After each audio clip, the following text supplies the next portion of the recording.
everyone. Please allow me to share some of my practice experiences with you.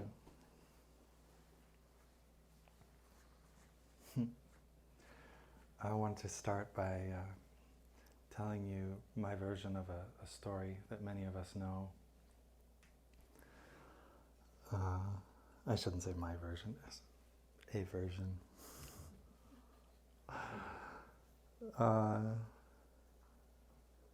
It's a way that I like to imagine a very important moment with lightheartedness. And that moment is the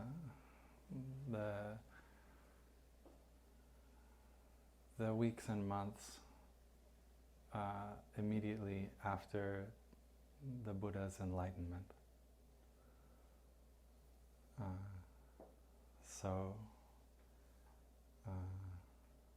A wonderful thing happened for humanity in that moment. Not just that the Buddha had an awakening like that, but that the Buddha decided, after having that awakening, to share it. And it's recorded that one of the first insights or awarenesses that the Buddha had in that moment was that, oh, how marvelous. All beings have this potential. Everyone has this possibility. Right?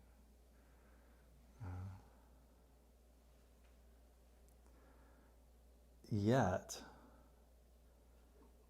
when you're alone, under a tree, with no possessions, you've let go of everything for years and years, and you gotta start from the basics, start from the ground up. And so the Buddha went towards the small group of men that he'd been practicing with several months before. A group of very inspired men who were trying any technique or any practice they could to have some kind of breakthrough. And they became very severe, austere in their approach, right? And you remember that the Buddha had left that behind. I want to seek a different way. But he realized that these are probably the kind of people who can understand what I have to say right now. And so he went to them, and he was right. And so then you had these 5 guys in the woods. Not just one. You had these 5 guys in the woods with nothing, no possessions, barely any clothes, no material wealth. And they started.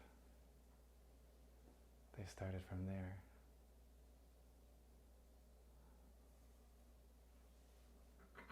Really marvelous when you see that. The way I hold that in my mind in that moment, imagine yourself in that situation, and now imagine where we are right now with the wealth of experience that for thousands of years has grown and become what it is in our human life, our human consciousness today. And then I think, in that moment, what did they have, right? They had so little. But that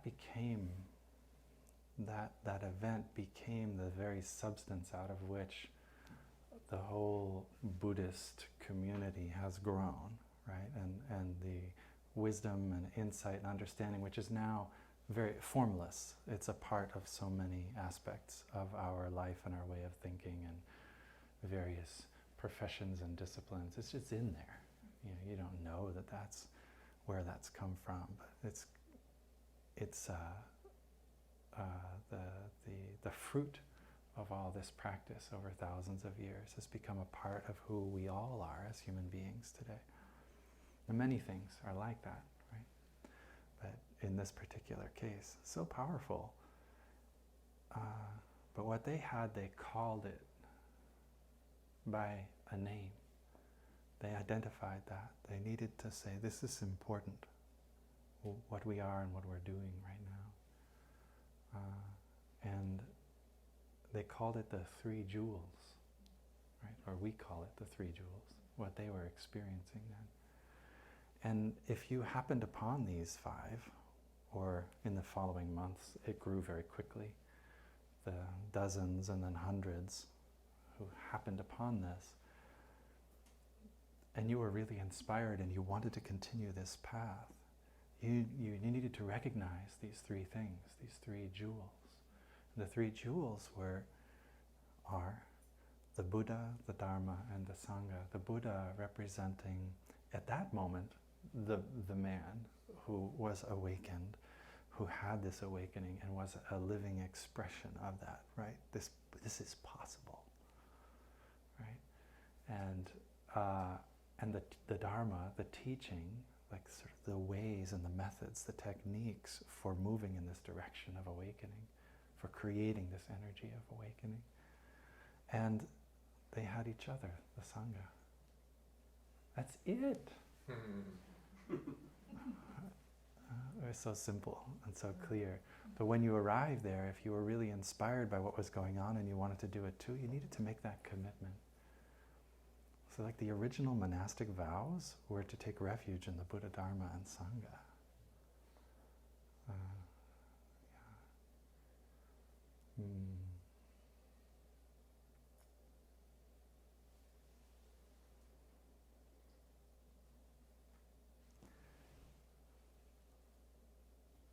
And to do that, in those days, it was so clear. You need to let go of everything you think you know already, of everything you look to for comfort already. You let go of it all. All the conditioning and all the habit energy, right? You're making a commitment to not follow that anymore. Instead, you're going to follow a practice. You're going to lean on a community that is practicing. You're going to open your heart to experience this awakening, right? And you're going to let that be the basis of your life, which is different from the way we usually encounter spiritual teachings today, where it's something we can take off the shelf and make use of if we'd like, to help us out with this little thing, or that little thing, this old suffering, or this ideal. And then we can put it back on the shelf and go take another one if we would like. But in those days, it was, you gotta let it go. There wasn't any supermarket of spiritual practice. If you wanted to join the Buddha, you did this, right? You shaved your head, you let go of everything you had, and you went through this process of slowly divesting yourself of all your habit energy. It doesn't just happen like that. Having done those ordinations myself, I can tell you, when you walk through the door of those ordinations, you don't come out the other side as free of all of that karma and habit energy. It's your bags are waiting for you. It's just like the airport on a good day. Right? You get there and bag claim is there. And you don't get to leave them at the airport. You gotta take them with you. They follow you around. So, this to me, this like thinking in a lighthearted way about these moments helps me orient myself towards the practice and what it's really all about, and how I would like to be able to live my life is from that place of deep understanding and compassion. Let that really be what lives inside of me, not just a thing I do to get by or to do a good job, which is habit energy. Come on, right? This is the transmission we have, right? I'd like to chant for you the refuge chant.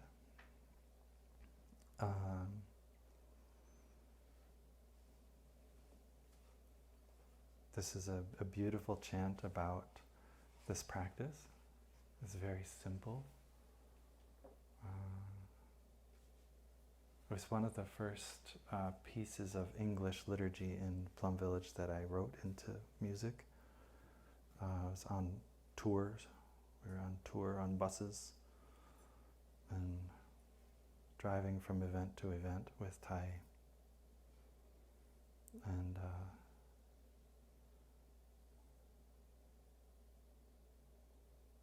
yeah, this is what came out of that.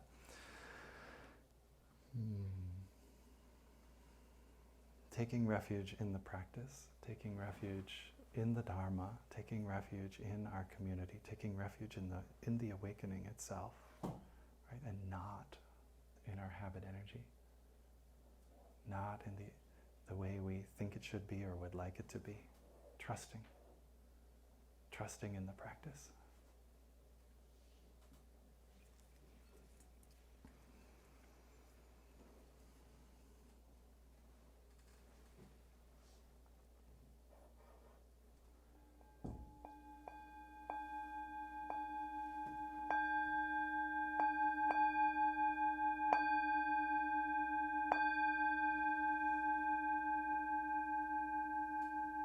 Incense perfumes the atmosphere,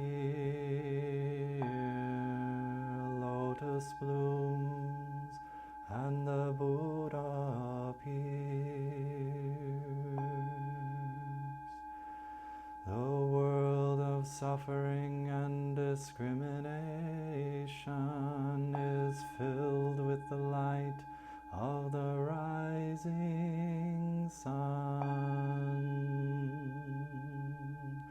As the dust of fear and anxiety settle,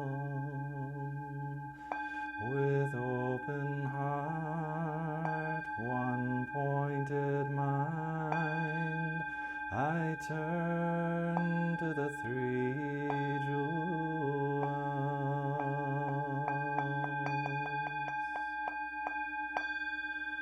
The fully enlightened one, beautifully seated, peaceful and smiling, a living source of understanding and compassion to the Buddha. I go for refuge.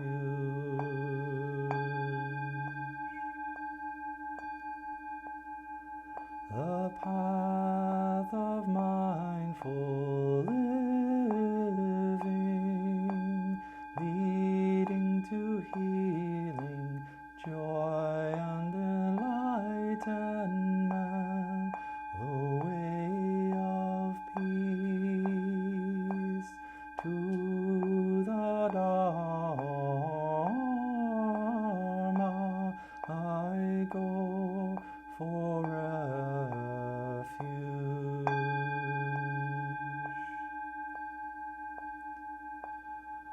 The loving and supportive community of practice, realizing harmony, awareness and liberation, to the sangha I go for refuge.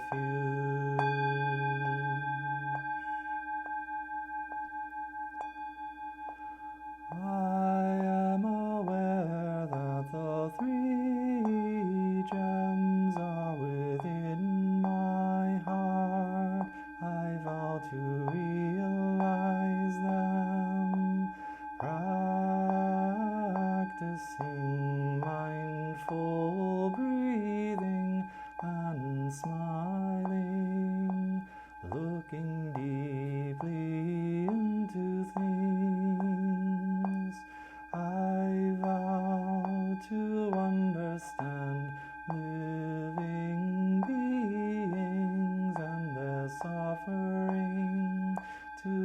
cultivate compassion and loving kindness, to practice joy and equanimity.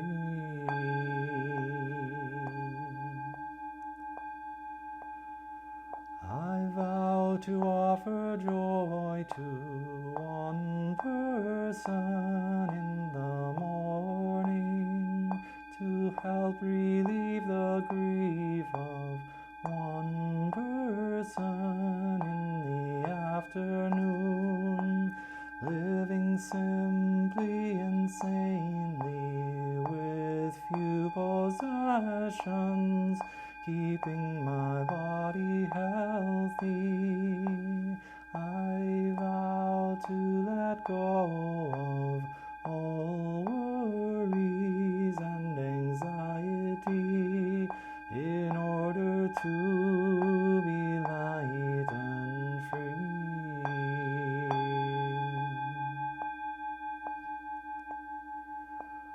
I am aware that I owe so much to my parents, teachers, friends, and all beings.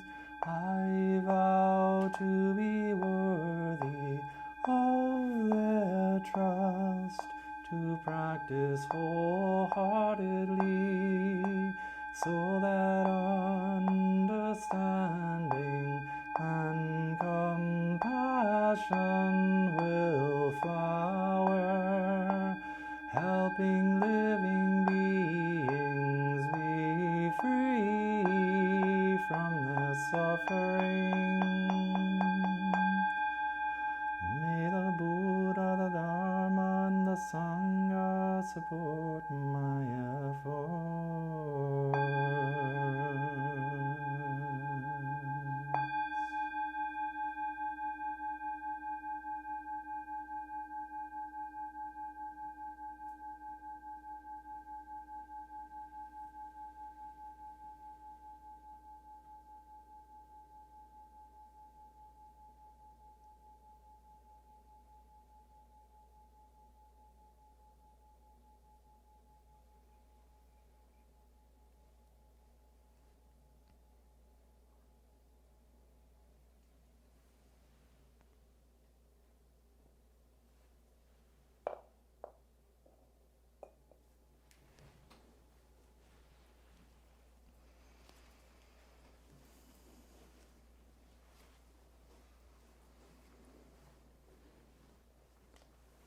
It's a nice chant.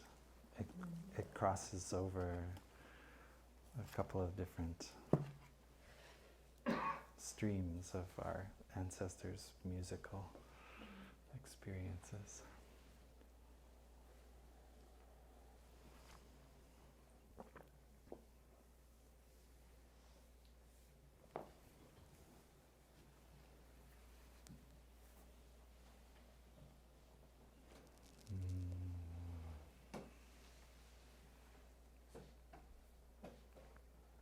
So I'd like to practice with you now in relationship to a few different things. Really strengthening this refuge. And working on several different levels of our being. I'd like to begin with inviting you to simply become aware of your breathing.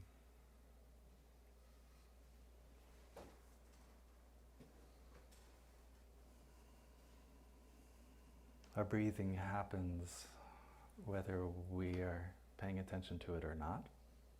It's there, right? In and out. And the invitation from practice is to simply become aware of that. And often we use the word follow the breath, and I think this is a good expression. Because we're not making ourselves breathe in and out. That's happening. We're following what's happening. With our awareness, we're following what's happening with the in-breath and the out-breath. So now, we're not following some random thought about this or that, our habit energy. We're bringing it here. Right? Already a little refuge. Refuge in the breath. Breath is happening, there's in-breath, I'm aware of it. How?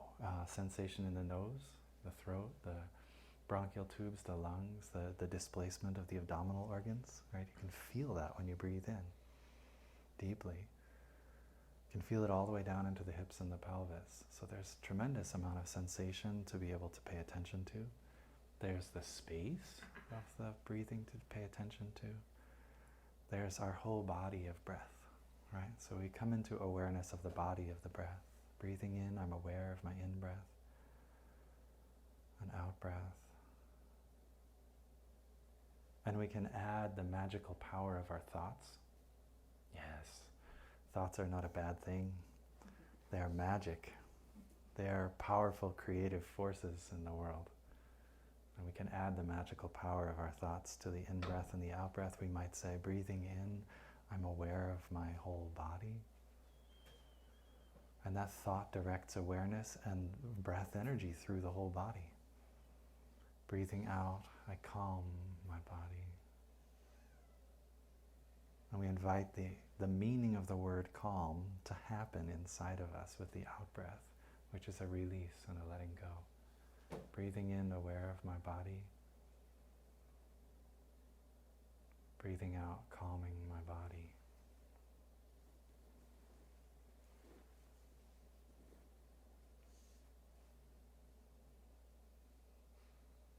And while I practice like that, I'm calming, I'm finding some resting from the busyness or agitation that might otherwise be happening in me.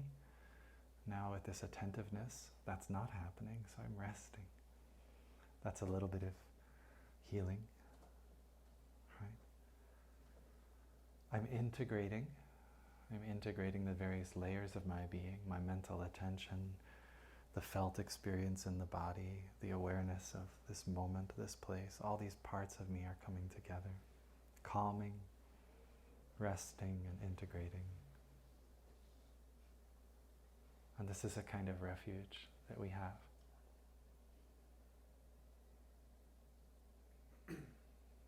It's like our baggage. It will always be there with us, right? We're always going to be breathing, so this possibility is always there.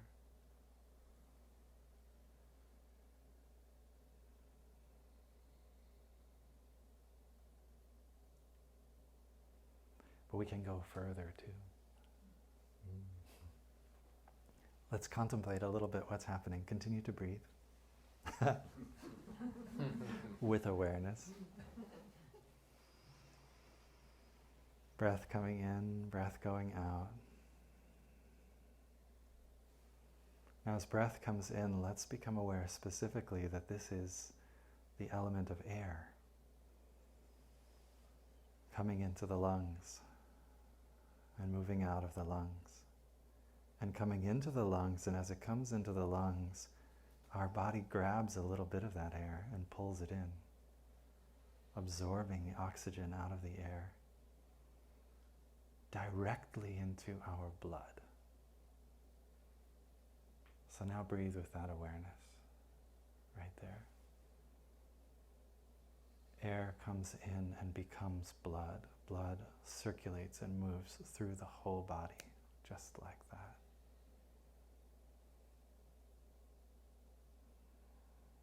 Doesn't that change the experience of the in and breath and out breath a little bit? There's a knowing in that experience, a knowing of non-separation. A knowing that the sangha around me, as they exhale, I inhale. And so what has just been you now is me in my blood, circulating through me. What has been moving over the hills and the snowy winter around us. What has been drawn into the atmosphere by living green things all over the planet. Trees and plants and grasses and algae. who are absorbing their part of carbon out of the air and leaving a more oxygen-rich air for us. Now we breathe in and out. The forest, the trees, the edges of wetlands everywhere where green things are just vibrant and alive.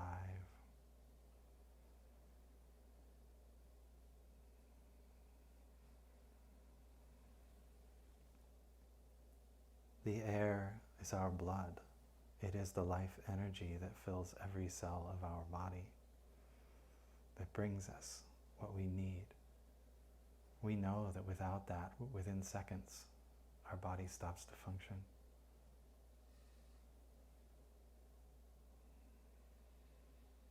There is no separation there. Breathing that in with the forest and all of life on the planet. Breathing it out. A beautiful harmony, a deep stability. And for me, there's always a little bit of healing in that too. Because there's a part of me which wants to contract, which is the habit energy, feels a tendency to separate and to be critical or to judge or whatever it is that pulls away. This kind of practice lets me feel so connected, so a part of life, that there's healing in it.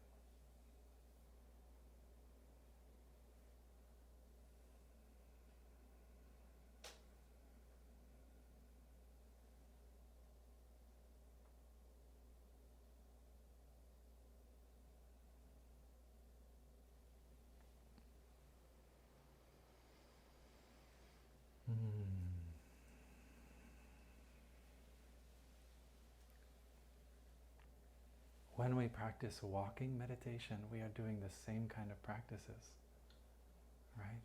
We take refuge in the present moment to calm ourselves, to rest our breathing and our walking upon the earth. We move from here to there. We are directly confronting the rushing, the agitation, the something's not quite right energy inside, which is always looking for a way out or a next thing to do, or, right, not quite okay. We're confronting that energy and saying, no, I'm going to be all here as I make these steps. I'm on my way somewhere, yes, but I'm fully present with where I am on the journey, right? I know that I have to get from this room to that room, from this place to that place. I might even know that I have a tight schedule, but I put that down. That sense of rushing and obligation, I put it down so that I can step on the earth, that I can rest right here, right? I can calm right here. I can integrate fully and be all here, fully present in this moment. I have arrived. I am home, right?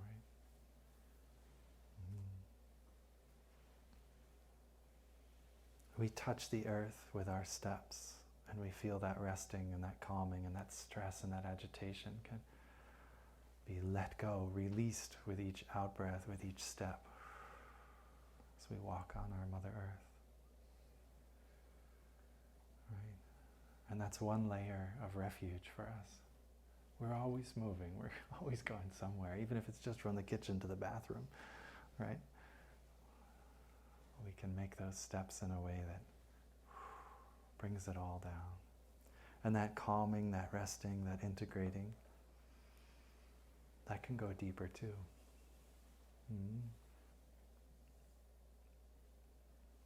As we touch the earth and find ourselves fully present right here and right now, our goal and our objectives still before us, but not pushing. We're not pushed towards it. We're not pulled towards it. We are solid and free where we are, our eyes open, and the miracle of colors, shapes, the beautiful tapestry of life that we can see with our eyes is there in front of us. The myriad sounds and vibrations happening that we can hear, the sensations of touch as we step on the earth and know this is Mother Earth, and we feel that we're there. We are nourished. We can be so nourished by this moment. Not just resting from our suffering, not just changing direction and not following the path of our agitation, but also to be deeply nourished, to let the beauty and the wonder of life in. And there's always some of it there. We just read that in the mindfulness trainings. There's a little part of the sentence there. It says, we'll be in touch with the wonders of life in all situations, right?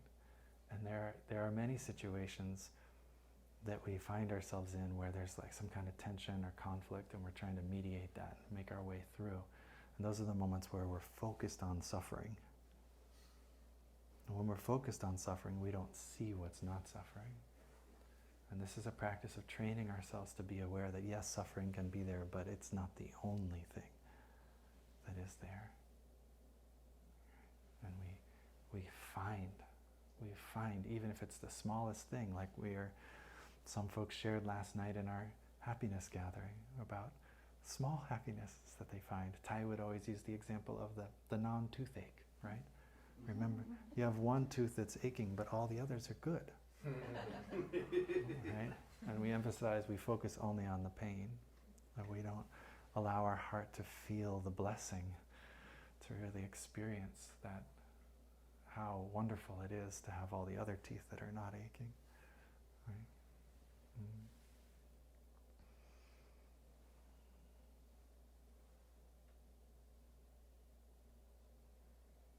And then we can go further still, and we drop into the deep awareness that as we walk on our Mother Earth, as we make these steps from here to there, and we don't follow our agitation, we don't follow the rushing energy inside, and we're opening our eyes and our ears and our hearts to sense and be nourished by the wonders of life. We settle into that.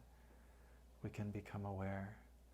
Just like we breathe with the forest, we also walk with our ancestors. As I walk and make this step, my mama, my dad, my grandmothers, my grandfathers, they make this step too.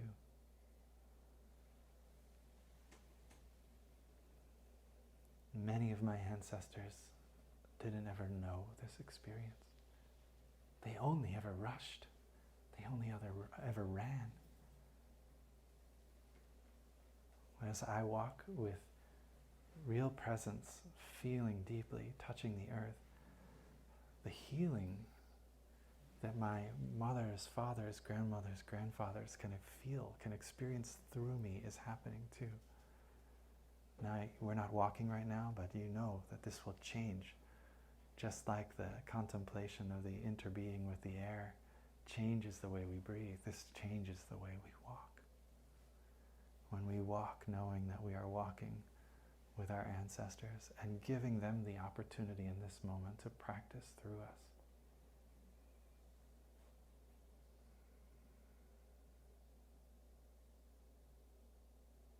On the outside, it looks like we're having a calm, relaxing walk through the park or on the sidewalk, right? But inside, our ancestors are saying, thank you so much. This is so wonderful. Thank you for continuing the path,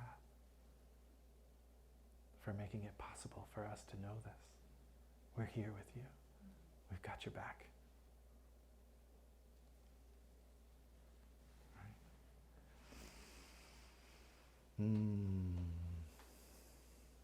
There's a great stability that arises inside of us when we breathe like this and contemplate our interbeing, when we walk like that and we realize our interbeing.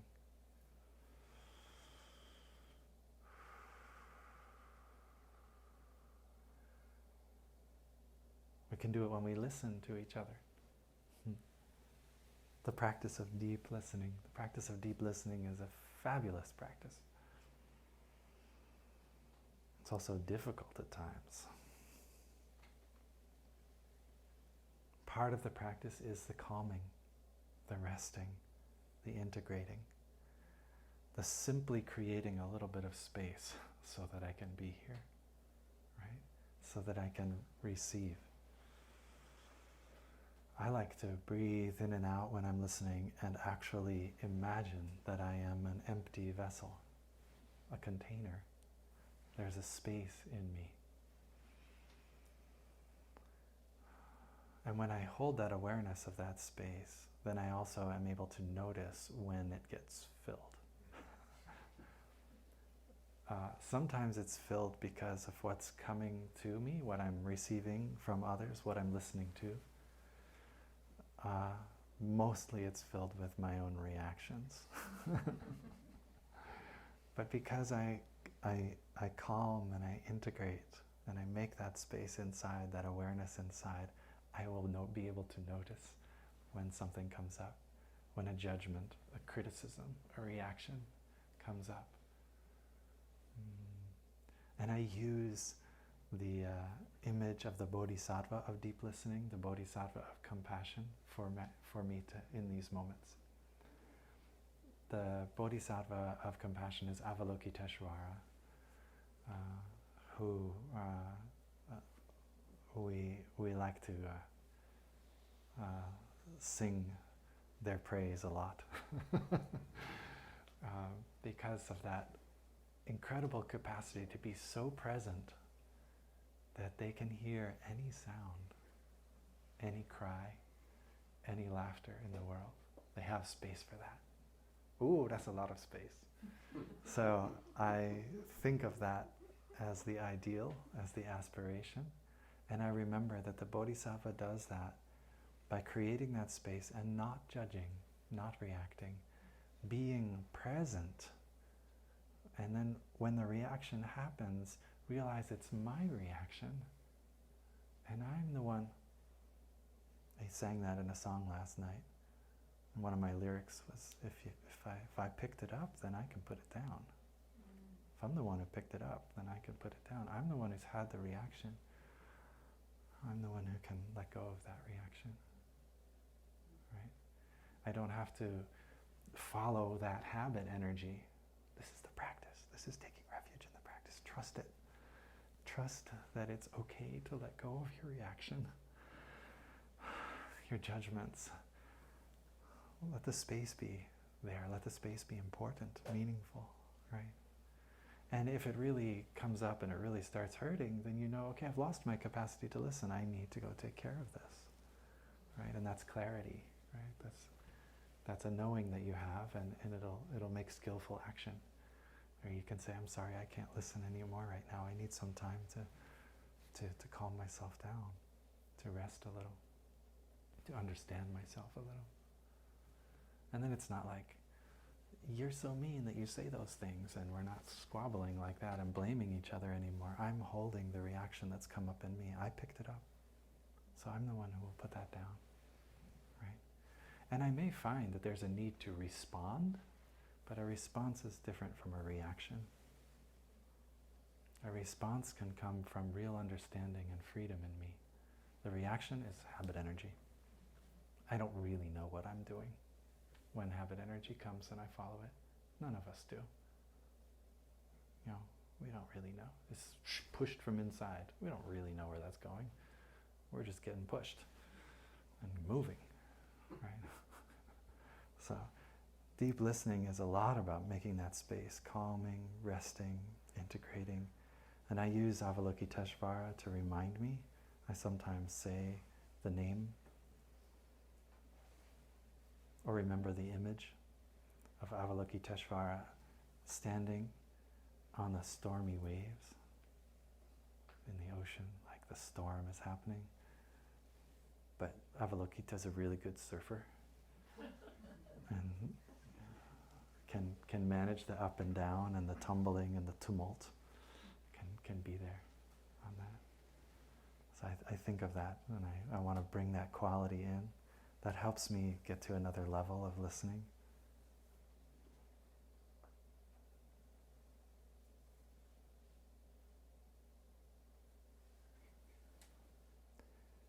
Tai was really clear on the practice of deep listening and non-reactivity.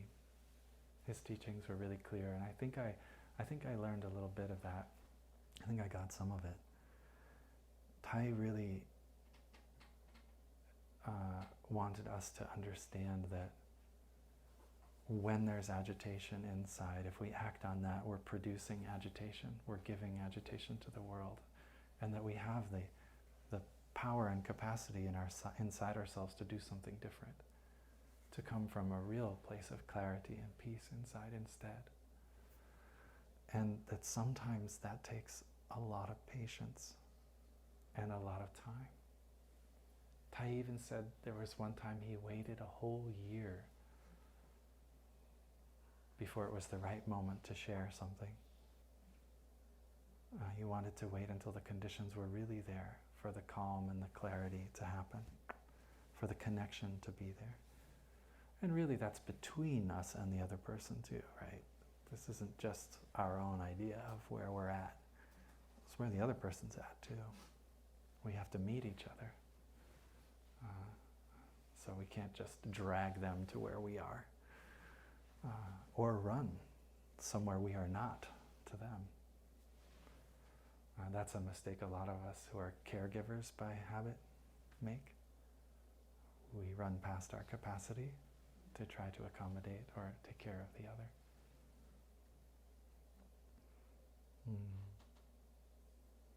So the idea here, what I picked up from my practice of these teachings, is that I don't know. I don't know what the right thing is.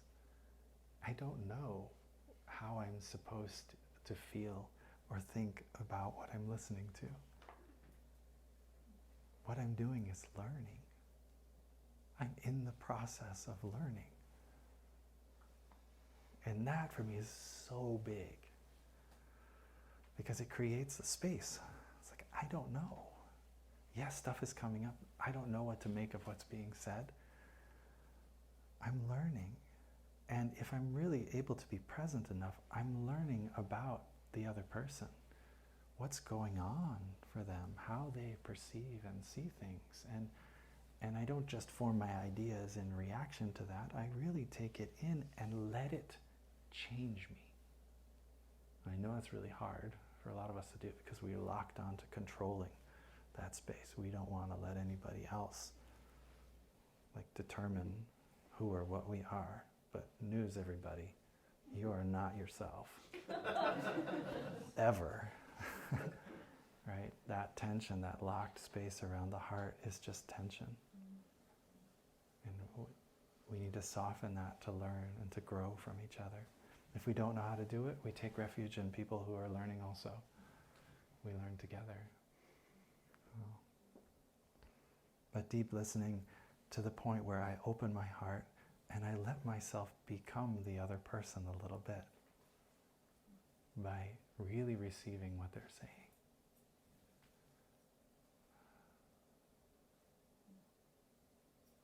Sometimes it's like really stretching out. Okay, that's not where I thought I would be going. And that real sense of, and I don't really know how to respond to this, and that's okay, but it's okay. I don't have to figure it out. The figuring it out is another habit energy. It's another restlessness. Something's not okay, I have to make it right. There's a lot in the practice of deep listening and allowing ourselves to become to take refuge in the support of our ancestral teachers, like I do with the ideal of the Bodhisattva, right? Allow that capacity to be a support for me. Allow my sangha to be a support for me. This is opening in a relational practice. This is opening to the reality of interbeing. I'm going to let your energy of deep listening help me do the deep listening.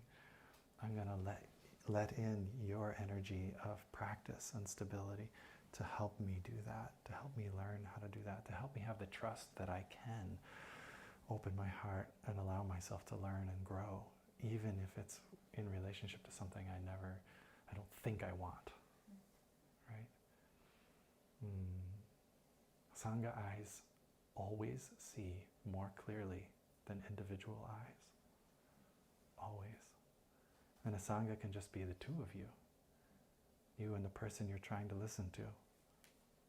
Right? But together, what you both see illuminates the truth more than what either one of you sees on your own. But if I just stay with my own, I don't learn, I don't grow, I don't stretch. If I jump only to what you say, similarly, I may learn and stretch a lot, but now I have left something important behind, which was my own experience, right? So there's a real need to become each other in the way that we listen to one another. And most of us are probably receiving this because I'm talking like this as if there's some difficult sharing going on. But we share all the time in not so difficult or not difficult at all moments. And those are also moments to allow ourselves to become each other. The happiness gathering last night is an example of one of those intentionally created moments where we are trusting ourselves to open and receive the joy and nourishment of other people. What enlivens someone else? And if I can be present and really let that in, now I'm enlivened. You have become a little bit of me. I have become a little bit of you. Right? So we're doing this all the time, not just in the hard moments. Right? And Thai's advice was always, practice when it's easy. Don't wait for the hard stuff. Right? You want to have something in your bank account when you get to the cash register. Right? You want to have some resource there. Practice when it's easy. Practice with those who know how to practice. Right? You could practice with those who don't know how to practice too, but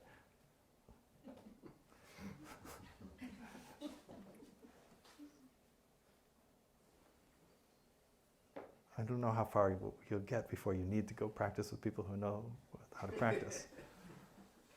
Yeah, no, that it's not about being exclusive and only paying attention to people who are like you or see like you or you want to be with.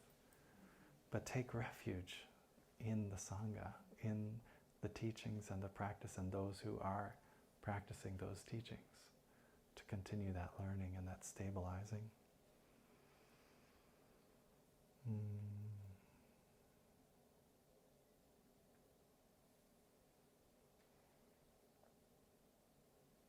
So this is a practice that we're doing to try to realize interbeing.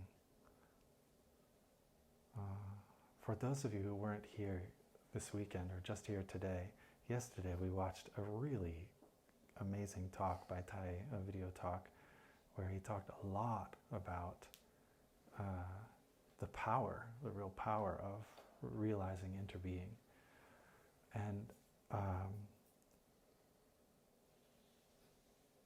the indication that I really came away from that talk with was what I've been sharing with you. This is the basis out of which our thinking needs to come, out of which our communication needs to arise, out of which the actions and choices we make in our daily lives, it comes from there.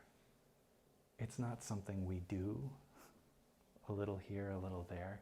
It's not something we investigate here or there. We want to realize that experience inside so that we're living from that place. He kept saying through that talk, this is my case. This is my experience. I don't see this discrimination. It's not apparent to me because there isn't a division, right? But who among us can say that's how we walk around all day, right? Have you realized that? Have we realized that? No. So we need to build that resource, strengthen it in us so that it becomes the way that we think, it becomes the way we perceive, becomes the way that we interact with each other, and the way that the choices we make in our life, they are going to come from that understanding. Not just as an idea, not like, oh, I've got this idea and I can try to figure out how it works. That's a part of it. But I live this. This is what I see. My love is arising from the non-separate self-nature that I'm experiencing. On the surface of things, in Buddhism, we say there are signs, marks. Laksana, that's a Sanskrit word, L-A-K-S-A-N-A, laksana. And laksana means a mark or a sign, the appearance of something. Each one of us is an appearance. When you look at me, when you look around the room and see each other, right, you see an appearance of somebody that you might call, you're looking at me, you might call this Michael. You might say Michael appears to be giving a Dharma talk. But it might not be true. So on the surface there's an appearance, there's a form, there's a shape of something, there's a mark. But inside, we know this when we just look at each other, I can form all kinds of judgments and criticisms or likes and dislikes based on like something so simple as the clothes you're wearing, right? How you appear on the outside. But we all know that that doesn't actually define what we're looking at. We're looking at a coming together in the most miraculous way of like all the conditions of the cosmos expressing itself uniquely and beautifully in each person, right? I get the joy of looking at all of you when I'm saying this. And this is indicating that there's not just an appearance there. There's not just something on the surface. There's so much more. Right? And that is what we call svabhava, S-V-A-B-H-A-V-A, svabhava. And svabhava is referring to the substance underneath the surface of things, or the meaning expressed inside of a particular sign or appearance. Like a word. You see on the book here, in this calligraphy, the word chanting. That's the appearance, the mark of the word is a mark. But what does it mean? Right? It's just some ink on the cover of the book, right? Some dye, some color, but it means something. And that's svabhava, what's underneath. In our practice, we are working on both of these levels. We're constantly navigating the skillful means of all the appearances, the marks, the signs of things, everything bubbling up here and there. Underneath there's so much more. There's a whole other dimension of our being. And the way we go into that is by practicing interbeing, right? Like we just did with the breathing. From simply being present and skillfully meeting myself, integrating, calming down so I'm not agitated, I'm not worried, I'm just here, and then I contemplate the air and the trees and this beautiful relationship through the breathing that I have with all of life on the planet. And that's to open the door of interbeing, right? Into what is beneath the surface here. On the surface, it looks like I'm just sitting and breathing. But underneath, I am interbeing, right? With the whole cosmos, right? When we eat and we practice eating, we do that too. When we walk, we do that. When we listen to each other, we do that. You see how we're working open our awareness to these other layers of our being that are deeper. Tai was very fond of using the image of wave and water. And I like it too. The wave is visible on the surface of the water. When you look out, and you see out there the ripples or the waves on the water. That's what you can see. You see one tall, one low. You see one glistening with a little white cap and one that's bald and smooth, right? And you have all these different ups and downs and here and there, appearance and disappearance. It's there for a while and then it's not there. All that's the appearance of the surface. But every single ripple, every single wave is water. Right? When you drop in, drop in. To do that, what does that take? Right? What does that take? Dive in. It's kind of like going swimming, actually. And not the cold dips. I can't speak for the cold dips. But like when you walk in to go swimming, you know, it's the water's cold, and you're getting in, you get your feet and your ankles, and you're walking in a little bit further, and you're getting almost to the waist, and you're like, okay, there's this next moment where, okay, you get a little bit deeper in, and then at a certain moment you go, okay, I have to let go. I know that I want to go swimming. I know that I'm getting in the water. And you let go. Right? And you let yourself go into the water. We got to go beneath the surface. Right? Now the really beautiful thing about this image, for me, one of the most helpful things about Thay's image of wave and water, is how close water is to wave. That's a silly expression. There isn't any separation. Every wave is always water. It's never not been water. And yet we go through our lives all locked up. I'm me, I'm this, I'm that. You're you, you're this, you're that. And we create all this separation. But actually beneath all the surface of what looks like a variety of many different things, it's all water. Not literally, right? But it's all the same underneath. We are all so deeply a part of the same manifestation of this earth, this planet, this life, this cosmos. So we drop beneath the surface into that. It really takes a softening of the mind and a big opening of the heart, and allowing, sort of, just like getting in the water, allowing ourselves to trust a little and be like, it's going to be okay. I put myself into this refuge. The top is called the relative truth, the truth of things being relative. This wave has a relationship with that wave. It's like us here in New Hampshire right now, and we think that this is down and that's up. But in Australia, that's not the case. It's different. It's relative. This is the appearance of up, the appearance of down. But in a deeper truth, those are just concepts and ideas. There's something else under there. Right?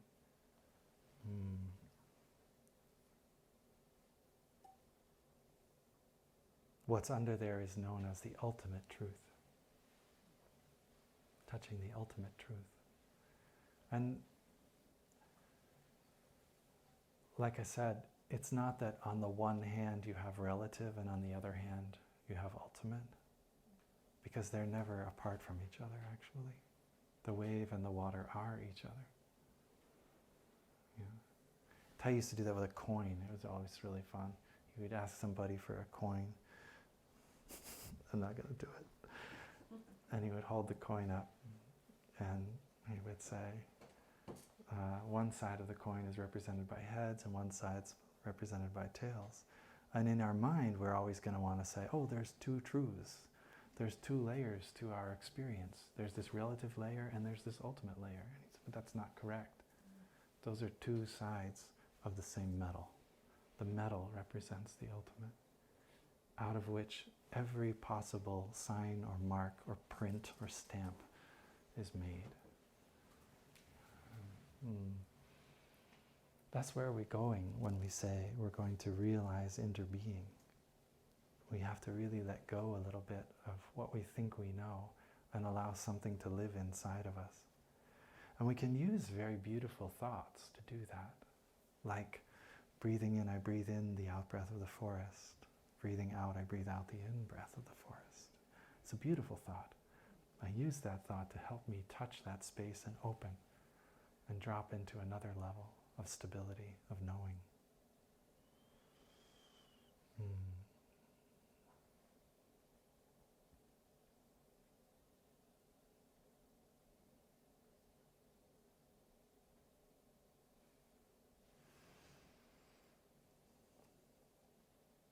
So the encouragement here is to find ways in our daily life to nourish this development, to nourish this capacity.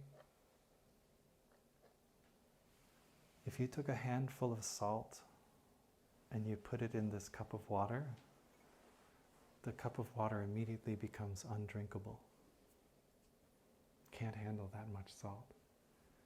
But if I take that same handful of salt and I put it in the river is fine.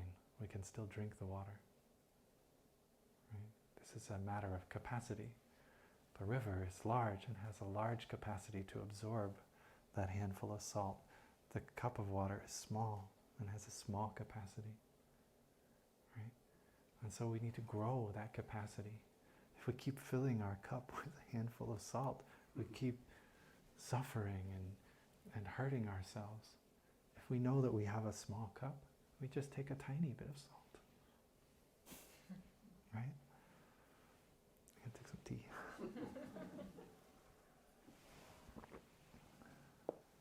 But we grow that capacity. That's the encouragement.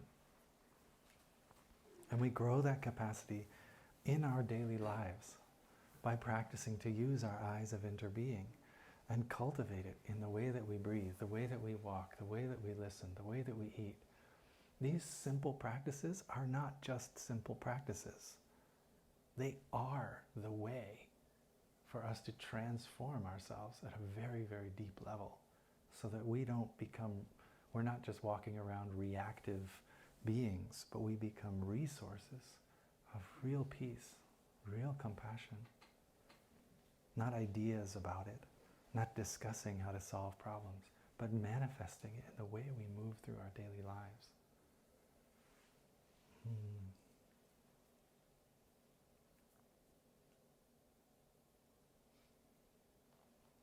Sometimes we also need to protect ourselves, to protect this capacity.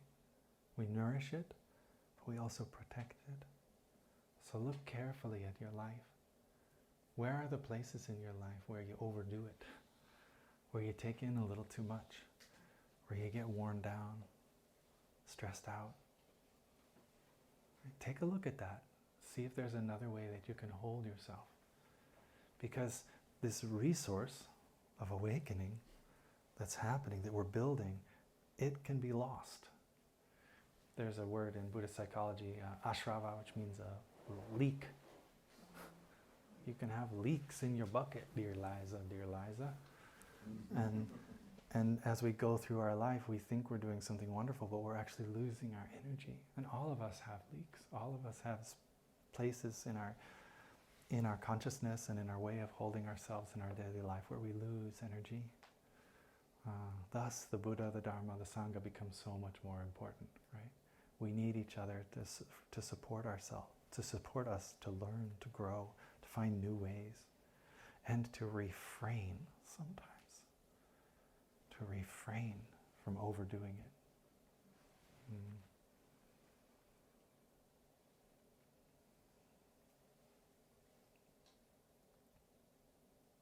You can apply that awareness to the way that you stay informed of world events. You can apply that awareness to the way that you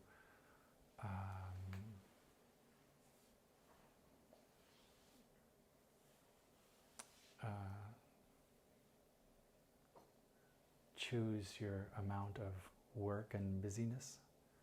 You can apply that awareness in so many ways. Look at the mindfulness trainings on mindful consumption, right? For that support. That's the Sangha's experience over thousands of years, right there in those writings, saying, check these things out. This can really support us in our practice. If we do it like this, we refrain from this and we explore that.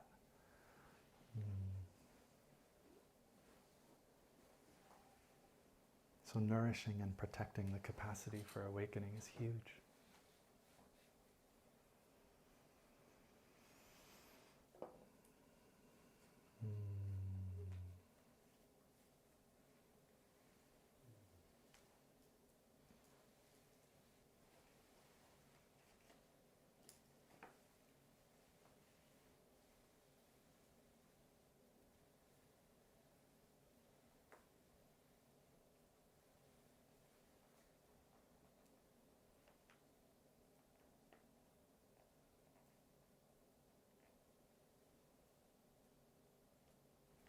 I think I'd like to invite you all to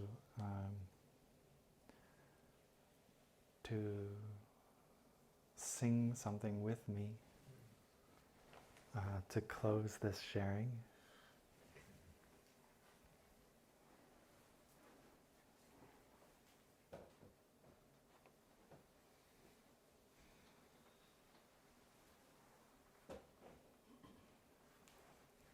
But I'd like to do this in a way that it disengages the mental piece. And hopefully this is enough so that even those of us who don't feel comfortable singing would be able to make a sound.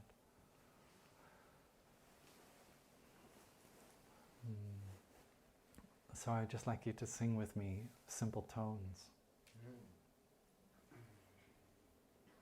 And there's two parts to this. One is the producing of the tone, and the other is the receiving of the sound made by everyone else.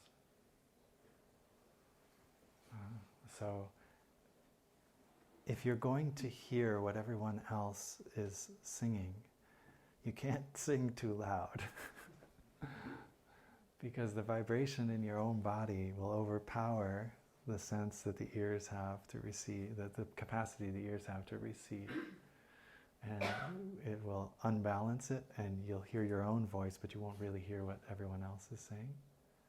And at the same time, if you don't produce any sound, then nobody will hear anything. So there's a balance there, right, between these two things. And so I will indicate a particular tone with a vowel sound to sing, and invite you to take one deep breath in, and then you're going to produce that in a long, steady sound together. And then I'll change it. I'll indicate the changes as we go, and then maybe we'll put them together. But this is a way for us to participate in a little bit of interbeing in terms of one of my favorite modes of music. So the first sound that we will sing is ah, as if you were A-H, ah, opening the heart. So take a deep breath in. Whatever wants to meet this pitch, you just go for it.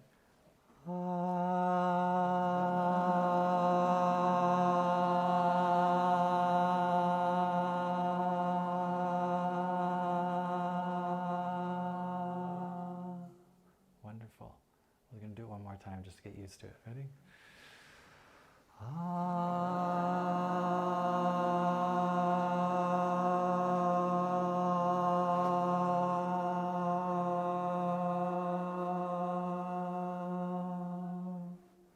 Okay, this next one is going to go a little wider, and this is the sound aw. Like if you were to write it, it would be like an A-W, aw. Right? So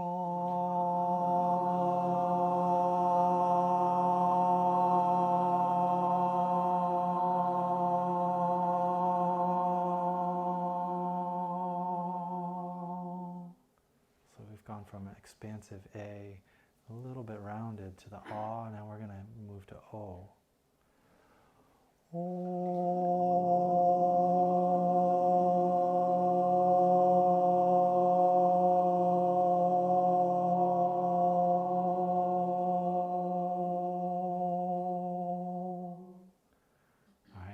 Take the O and you follow that movement further, it becomes oo. It gets narrow, which is this is an interesting experience inwardly when you go from the round fullness of O. Oo suddenly hits periphery and center at the same time.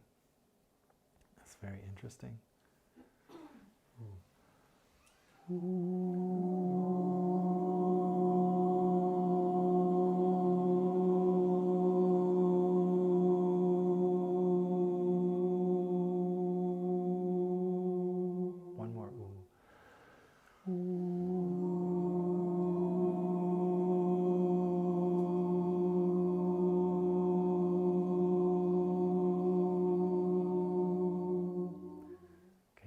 Together. We're going to put the ah and the ah in one breath. So like half of your breath would be ah, and slowly move to ah. And all you got to do is open. These are designed to be next to each other, so they very gently open to the other one.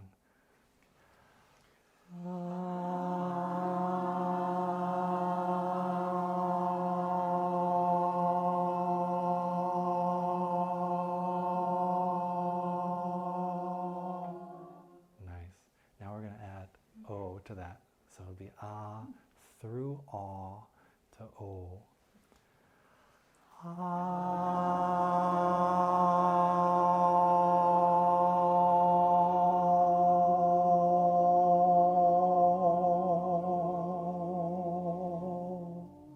Now we're going to add oo. Ah, ah, o, oo. And when you get to the end, if you like, you can just close your lips at the end.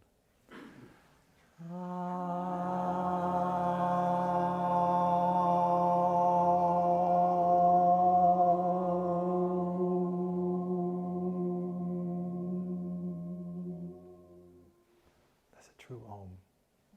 There's 4 sounds in it. Let's do it repeatedly.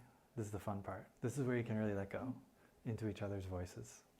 So, whatever length of breath you have, sing these sounds over and over again. And after a couple, they're going to be very mingled into one sound. And really sing and listen together to the interbeing of our vocal vibration, where we become each other through these sounds. Quite literally, these vibrations are moving through you, right? Through each one of us and affecting us. So we'll go for a minute or 2 to see what happens.